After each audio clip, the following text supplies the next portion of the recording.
So my talk title this morning is The Empty Tomb. You know, all of Christian celebrations, they come layered with other traditions, other stories, and Easter is no exception. You can look no further than the Easter bunny and Easter eggs. You can read the Gospels very, very carefully, and you will never find anybody saying that Jesus came out of the tomb and immediately said, "Set the bunnies free to go spread the good news." That's not in there. That part came later when they were co-opting other traditions. That's where that came from. Now, here's another thing more serious that I've always felt interesting about Christianity and the symbol of Christianity, which is the cross. Because the cross represents the end of the story. It represents suffering and sacrifice. It represents that he died for our sins. And for many people, it comes with guilt, shame, and unworthiness.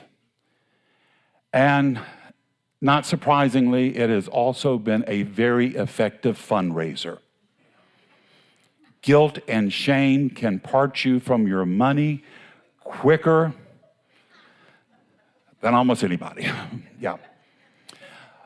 But the early followers of Christ, they didn't gather around. They didn't use the cross. It was actually the fishermen of souls that they were using. That was their symbol. They gathered around the experience of the empty tomb. That really should be the symbol of Christ's ministry. The cross says, "Look what I've done." The empty tomb says, "Look what is possible." Look what's possible. Now, Joseph Campbell, he said the cross was a universal symbol. The horizontal line represents the physical world, time, space, the human condition. The vertical line, that represents the spiritual dimension, the intersection between the physical and the spirit. And where those two things meet, that's where we are, right there. We are the cross. We are the place of intersection where spirit becomes manifest in the physical world. So maybe the cross was never meant to be a symbol of suffering, but maybe it was a symbol of incarnate possibilities. The divine expressing as you, through you, and for you, as your life. You know, you are here for a purpose and a reason. And that reason and purpose, Christ said, so that you might have life more abundantly. And in that life, he didn't mean more suffering, more pain, more heartache. He meant more joy, more love, more connections with the divine. To know that you have a purpose and meaning here. It wasn't just all by accident. There's a reason that you're here. And that reason is for the joy and the delight of creation. It's for love. It's for that connection with the divine. Now, Carl Jung, he took this even deeper. He said the Christ story, he said, it's not about history. He said it's a map of the human psyche, how we grow and thrive. Christ represents the self, the fully realized, integrated center of who we are. And the crucifixion, that's the death of the false self, what we've been told who we should be, what our parents may have told us, what society tells us, the limited idea, the ego, and the story that we accept and tell ourselves. I've lived a version of that, for most of my life. My family, I grew up in a very dysfunctional family. My parents actually should have got a potted plant. Instead, they got me. And for forever, because there was so much disruption going on in the family, they would just tell me, oh, Ken, you're just so shy, just sit over in the corner somewhere. You're too shy. You don't have what it takes to really to be involved in life. So we just need you like what is it, mother-in-law's tongues? What do they call that plant? Just sit over there somewhere. Now, strangely enough, there was something in my soul that absolutely was not going to pay attention to that. They could not extinguish it. And before I knew it, as I grew up into life, I became an employee of a public relations firm. So to have this very shy person in this public relations firm, and I was the head of the branch in D.C., and then in San Francisco, and then Atlanta, right when the Olympics were coming to Atlanta. So I was out in front a lot. And I was great at coming up with ideas and strategies. That I was good at. But standing in front of people representing the company, I was a disaster. I mean, I was horrible at it. I couldn't do it. I remember one time I had this dear friend. He was the nicest guy ever. He had a big firm up in Nashville. He invited me up to Nashville. He wanted me to talk about the service in front of 100 people. I got up and I was babbling and hemming and hawing so bad, I looked for a fire alarm that I could pull to get us all out of there. You could just see the people sitting in misery. And I mean, it was painful. It was so bad that at the end of it, he got up and he finished the talk for me, the pitch for me. I mean, he knew that I had done such a horrible job and that he wanted to do it for me. And I remember when I was sitting there, I thought, everything they told me about myself, that's true. It confirmed everything that they had told me. But amazingly, there was something inside of me that said, no, this isn't who I am. I'm just not in the right place. There's something better for me. And then an amazing thing happened. Extraordinary. I had been taking classes for science of mind. I got to the point where you have to do practitioner training, and that means standing up in front of people and doing a prayer. And the first time I did that, it electrified the people I was in front of. Something happened. There was a shift. I knew something was coming through me way more powerful than I ever was. Something broke open. And so it allowed me to step into a new possibility for myself and to stop pretending that I was someone I wasn't. That was a resurrection. A resurrection from a lie to the truth, a resurrection from the darkness of confusion to the light of possibilities. And we can all have that resurrection because that's the heart of the story. The resurrection is not just something that happened once.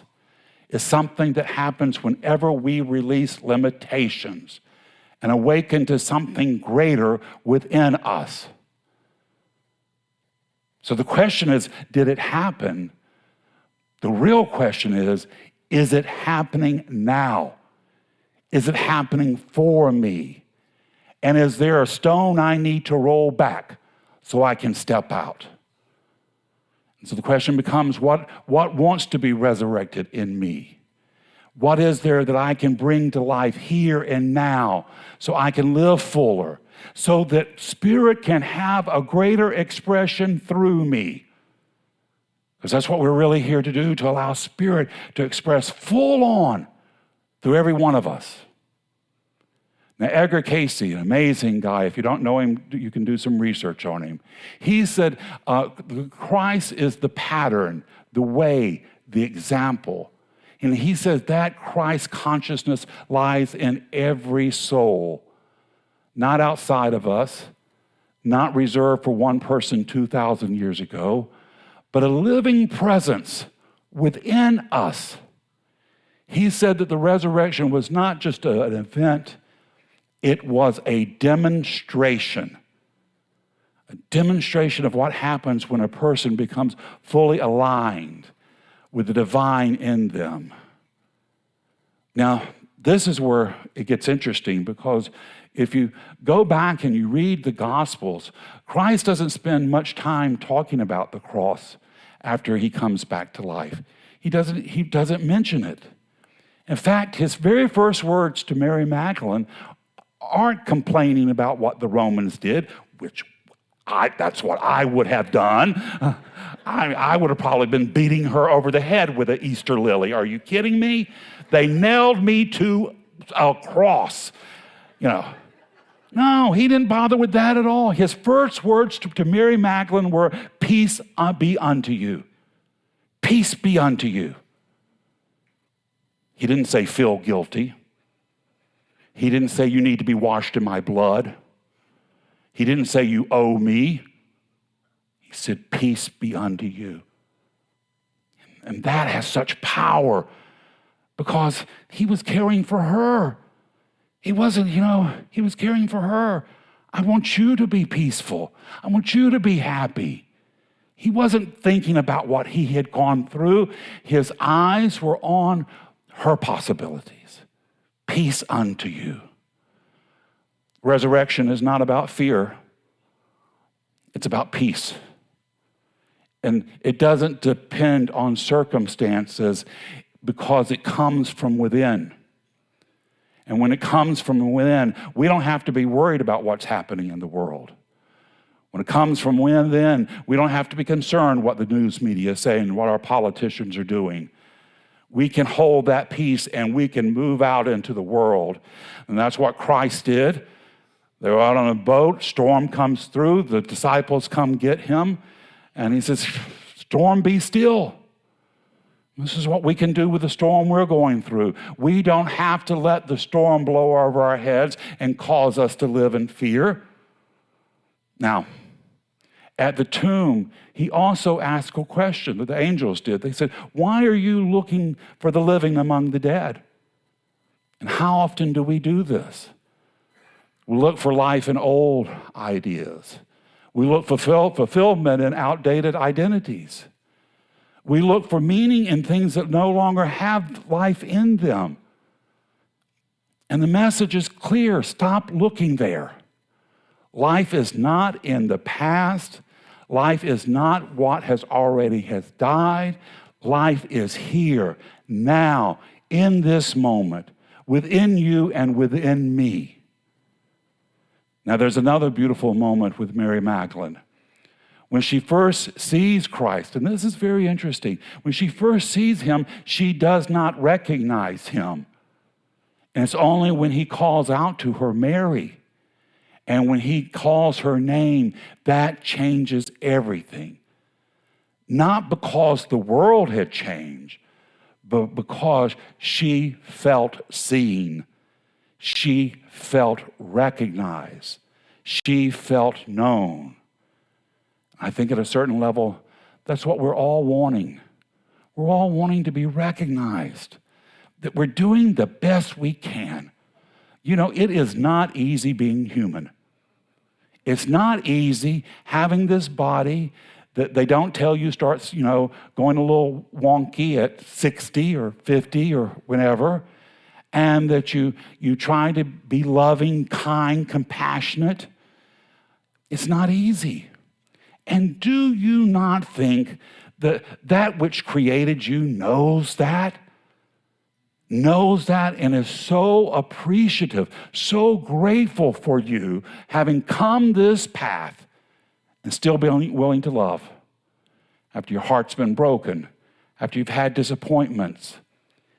It takes courage to be human and to be loving.